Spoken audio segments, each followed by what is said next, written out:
আসসালামু আলাইকুম ওরহমতুল্লাহ। আপনি কি জানেন রোজা কবে থেকে শুরু হয়েছে? কবে মুসলমানদের উপর রমজানের রোজা ফরজ করা হয়? চলুন আজ আমরা জেনে নিই রোজার ইতিহাস ও সূচনা। রোজা ইসলামের 5টি স্তম্ভের একটি। নামাজ, রোজা, জাকাত, হজ ও কালেমা এই 5 ভিত্তির উপর দাঁড়িয়ে আছে ইসলাম। রমজানের রোজা ফরজ করা হয় 2য় হিজরি সনে, অর্থাৎ 624 খ্রিস্টাব্দে মদিনায়। এই সময়ে মহান আল্লাহ তাআলা কুরআনের সূরা আল বাকারার 183 নম্বর আয়াত নাজিল করেন। সেখানে আল্লাহ বলেন, হে ঈমানদারগণ, তোমাদের উপর রোজা ফরজ করা হয়েছে, যেমন ফরজ করা হয়েছিল তোমাদের পূর্ববর্তীদের উপর, যাতে তোমরা তাকওয়া অর্জন করতে পারো।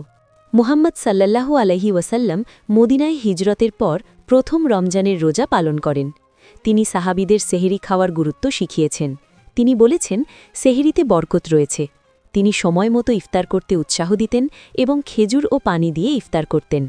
অনেকে মনে করেন রোজা শুধু ইসলামেই রয়েছে, কিন্তু না, রোজা ছিল পূর্ববর্তী নবীদের উম্মতের মধ্যেও। মুসা আলাইহিসসালামের উম্মতের মধ্যেও উপবাস ছিল। ঈসা আলাইহিসসালামের অনুসারীদের মধ্যেও উপবাসের বিধান ছিল। আর দাউদ আলাইহিসসালাম একদিন রোজা রাখতেন, একদিন রাখতেন না। এটিকে সবচেয়ে উত্তম নফল রোজা বলা হয়েছে। রমজান মাসের বিশেষ মর্যাদা রয়েছে। এই মাসেই কুরআন নাজিল শুরু হয়। এই মাসেই রয়েছে লাইলাতুল কদর, যা হাজার মাসের চেয়েও উত্তম। রোজার মূল উদ্দেশ্য কি?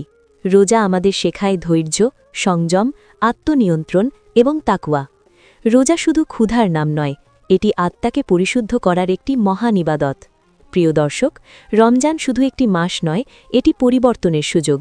আসুন আমরা রোজার মাধ্যমে নিজেদেরকে বদলে ফেলি।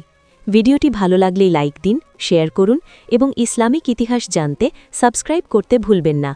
আসসালামু আলাইকুম ওয়া রাহমাতুল্লাহ।